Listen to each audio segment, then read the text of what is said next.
নমস্কার বন্ধুরা, রুচির কিচেনে সবাইকে স্বাগত জানাই। আজকে ভেন্ডি দিয়ে দারুণ সুস্বাদু একটি রেসিপি নিয়ে এসেছি। গরম ভাতে এরকম রেসিপি থাকলে আর কোনো কিছুর প্রয়োজন হবে না। চলুন তাহলে রেসিপিটা দেখে নেওয়া যাক। তো দেখুন, এখানে আমি 250 গ্রাম একদম কচি জালি ঢ্যাঁড়স নিয়ে নিয়েছি।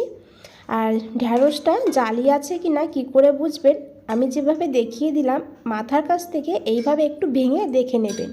খুব সহজে ভেঙে গেলে তাহলেই বুঝবেন ঢ্যাঁড়সগুলো একদমই কিন্তু জালি। তো এখানে আমি একদম ফ্রেশ জালি 250 ভেন্ডি বা ঢ্যাঁড়স ধুয়ে নিয়ে নিয়েছি। আর খুব ভালো করে ধুয়ে নিতে হবে, কারণ কাটার পরে কিন্তু আর ধোয়া যাবে না। তারপরে এইভাবে কেটে নিতে হবে। তো দেখুন, দুই সাইড থেকে আমি এইভাবে অল্প অল্প কেটে বাদ দিয়েছি আর অল্প করে এইভাবে একটু কেটে নিয়েছি। এইভাবে কেটে নিলে তাহলে এর ভেতরে যদি পোকা থাকে দেখা যাবে, আর তাছাড়া ভেতরে মশলাটাও খুব ভালো করে ঢুকবে। এইভাবে ঢ্যাঁড়সগুলোকে কেটে নিতে হবে। আর আমি কিন্তু ঢ্যাঁড়সটাকে গোটাই রেখেছি, এই রেসিপিতে গোটা রাখলেই খেতে ভালো হবে। তো তারপরে এই ঢ্যাঁড়সের মধ্যে দিয়েছি পরিমাণ মতন লবণ, মানে এই ঢ্যাঁড়সে যতটা লবণের প্রয়োজন সেইভাবে লবণটা দিতে হবে। তারপরে দিয়েছি অল্প করে একটু হলুদের গুঁড়ো, অল্প করে দিয়েছি আমচুর পাউডার। আপনারা চাইলে এখানে 1 চামচ লেবুর রসও ব্যবহার করতে পারেন, তবে আমার কাছে লেবুর রসটা ছিল না, তাই আমি এখানে আমচুর পাউডারের ব্যবহার করেছি। তারপরে দিয়েছি অল্প করে ঝাল লঙ্কার গুঁড়ো, আর দিয়েছি 1 চামচ বেসন। বেসনটা অবশ্যই দেবেন এখানে। বেসনটা দিলে এই ঢ্যাঁড়সগুলো ভাজার পরে ক্রিস্পি হবে, আর তাছাড়া এই মশলাগুলো ঢ্যাঁড়সের গায়ে ভালোভাবে লেগে থাকবে। তারপরে দেখুন, হাত দিয়ে খুব ভালো করে মেখে নিয়েছি।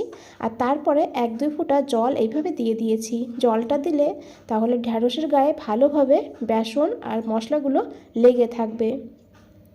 এইভাবে ঢ্যাঁড়সটাকে 10 মিনিট রেস্টে রেখে দেব। ততক্ষণে দেখুন, এখানে আমি নিয়েছি একটা পেঁয়াজ। বন্ধুরা, আমি এই রেসিপিটা পেঁয়াজ দিয়ে রান্না করেছি। আপনারা চাইলে পেঁয়াজটাকে বাদ দিয়েও রান্নাটা করতে পারবেন। একইভাবে রান্নাটা করে নেবেন, তবে পেঁয়াজটাকে বাদ দিয়ে রান্নাটা করবেন যদি নিরামিষ খেতে চান।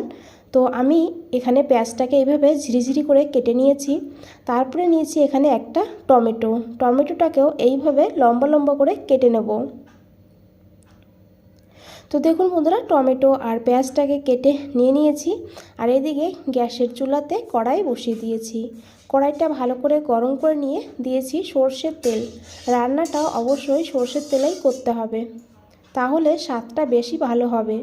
তেলটা ভালো করে গরম করে নিয়েছি। আর তেলটা আপনারা একটু বাড়িয়ে কমিয়ে নিতে পারেন, তো আমি আমার প্রয়োজন মতন নিয়ে নিয়েছি। এখন এই ঢ্যাঁড়সগুলোকে দিয়ে দিতে হবে।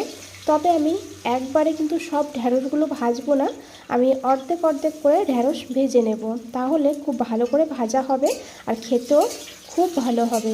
তো দেখুন, এইভাবে হালকা হালকা করে ঢ্যাঁড়সটাকে ভেজে নিতে হবে। তো দেখুন বন্ধুরা, কালারটা কিন্তু খুব সুন্দর হয়েছে। আর এইভাবে ঢ্যাঁড়সটাকে ভেজে তুলে নিতে হবে। এখানে প্রথম ব্যাচের ঢ্যাঁড়সটা ভাজা হয়ে গিয়েছে, এখন আমি এই ঢ্যাঁড়সটাকে তুলে নিয়েছি। আর বাকি ঢ্যাঁড়সগুলোকেও একইভাবে ভেজে নিতে হবে। আর বন্ধুরা, এই ঢ্যাঁড়স ভাজতে কিন্তু একদমই বেশি তেল লাগবে না। দেখুন, তেল কিন্তু খুব বেশি লাগেনি। তো ঢ্যাঁড়সগুলোকে তুলে নিয়ে আমি এই তেলেই দিয়েছি কালো জিরা। এখানে আমি একটু কালো জিরা ফোড়ন দিয়েছি, আর কালো জিরাটাকে একটু ভেজে নিতে হবে। তারপরে দিয়েছি এখানে অল্প করে একটু হিং। যেহেতু নিরামিষ রান্না, তাই একটু হিং দিলে ফ্লেভারটা খুব ভালো হবে। তারপরে দিয়েছি কেটে রাখা পেঁয়াজটাকে দিয়ে খুব ভালো করে পেঁয়াজটাকে এইভাবে মিশিয়ে নেব। আর পেঁয়াজটাকে হালকা করে একটু ভেজে নিতে হবে। তারপরে এখানে দিয়ে দিতে হবে কেটে রাখা টমেটো। তারপরে দিয়ে দেবো এখানে অল্প করে একটু লবণ। আর লবণটা দিয়ে এখন ভালো করে পেঁয়াজ আর টমেটোটাকে ভেজে নিতে হবে। লবণ দিয়ে টমেটোটাকে ভাজলে তাড়াতাড়ি করে টমেটো সফট হয়ে যাবে, আর পেঁয়াজটাও খুব তাড়াতাড়ি করে ভাজা হয়ে যাবে। তো এখানে পেঁয়াজ আর টমেটোটা ভাজতে ভাজতে দেখুন, আমি একটা মশলা বানিয়ে নিয়েছি। তো এদিকে দেখুন, আমি একটা বাটিতে নিয়েছি 1 চামচ কালো সর্ষে, আর নিয়েছি এখানে 1 চামচ পোস্ত। তো আপনারা চাইলে এখানে কালো সর্ষের জায়গায় সাদা সর্ষে দিয়েও রান্নাটা করতে পারেন, তবে একটু কালো সর্ষে দিলে ঝাঁজটা কিন্তু ভালো হবে। একটা মিক্সচার জারে নিয়ে আমি প্রথমে এইভাবে গুঁড়ো করে নিয়েছি, তারপরে দিয়েছি একটু লবণ। লবণটা আগেও দিয়েছি, তাই লবণটা বুঝেই দিতে হবে।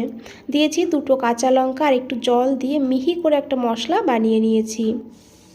তো দেখুন এদিকে পেঁয়াজ আর টমেটো ভালোভাবে ভাজা হয়ে গিয়েছে, টমেটো একদম নরম হয়ে গিয়েছে আর পেঁয়াজটাও কিন্তু গোল্ডেন ব্রাউন হয়ে গিয়েছে হালকা। তো এইভাবে ভেজে নেওয়ার পর এখানে যোগ করে দিতে হবে হলুদের গুঁড়ো। এখানে 1/4 চামচ হলুদের গুঁড়ো দিয়েছি আর অল্প করে দিয়েছি একটু কাশ্মীরি লঙ্কার গুঁড়ো। কাশ্মীরি লঙ্কার গুঁড়ো দিলে কালার হবে, ঝাল হবে না। আর এখন খুব ভালো করে মিশিয়ে নেব, আবার 1 মিনিট মতন এইভাবে মশলাটাকে কষিয়ে নেব।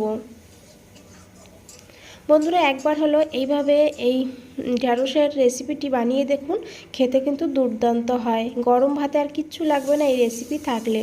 তো দেখুন তারপরে দিয়েছি আমি এখানে কয়েক দানা চিনি। এটা পুরোপুরি অপশনাল, আপনারা না দিতে চাইলে স্কিপ করে দেবেন, কোনো অসুবিধা হবে না। তো তারপরে খুব ভালো করে মিশিয়ে নিয়েছি আর তারপরে দিয়ে দিয়েছি সর্ষে আর পোস্ত বাটা। দিয়ে খুব ভালো করে মিশিয়ে নেব। এটা কিন্তু আর কষাবো না, এমনি জাস্ট মশলার সঙ্গে মিশিয়ে নেব। আর তারপরে দিয়ে দেবো জল। এখানে আমি 1 কাপ মতন জল দিয়েছি, তবে যেমন আপনারা গ্রেভি রাখবেন সেইভাবে জলটা দিয়ে দেবেন, আর অবশ্যই গরম জল দিতে হবে। তো দেখুন গ্রেভিটা ফুটে উঠেছে এইভাবে। তারপরে এখানে দিয়ে দিতে হবে ভেজে রাখা ঢ্যাঁড়সগুলোকে দিয়ে খুব ভালো করে মিশিয়ে নেব। আর তারপরে এখানে দিচ্ছি 2টো চেরা কাঁচা লঙ্কা। আর তারপরে ঢাকা দিয়ে 2 থেকে 3 মিনিট রান্না করব। ঢাকা না দিলেও হয়, তাও আমি এখানে 2 মিনিটের জন্য ঢাকা দিয়ে রেখে দেবো মিডিয়াম ফ্লেম করে। 2 মিনিট পর ঢাকনাটা খুলে নিয়েছি।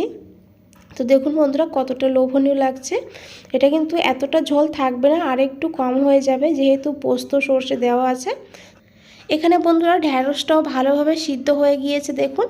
আর এখন এখানে দিচ্ছি 1 চামচ কাঁচা সর্ষের তেল। আপনারা না দিতে চাইলে স্কিপ করে দেবেন, কোনো অসুবিধা হবে না। তো তারপরে গ্যাসটা অফ করে দিয়ে আমি ঢাকা দিয়ে 2 মিনিটের জন্য স্ট্যান্ডিং টাইম দিয়ে রেখেছিলাম। 2 মিনিট পর বন্ধুরা ফিরে এসেছি, দেখুন কতটা লোভনীয় লাগছে। এটা কিন্তু খেতে অসাধারণ হয়। অবশ্যই এইভাবে একবার বানিয়ে দেখুন, তারপরে আমাকে কমেন্টে জানান। বন্ধুরা রেসিপিটা ভালো লাগলে অবশ্যই একটা লাইক করে দেবেন, আর নতুন বন্ধুদেরও বলছি চ্যানেলটা সাবস্ক্রাইব করে পাশে থাকবেন।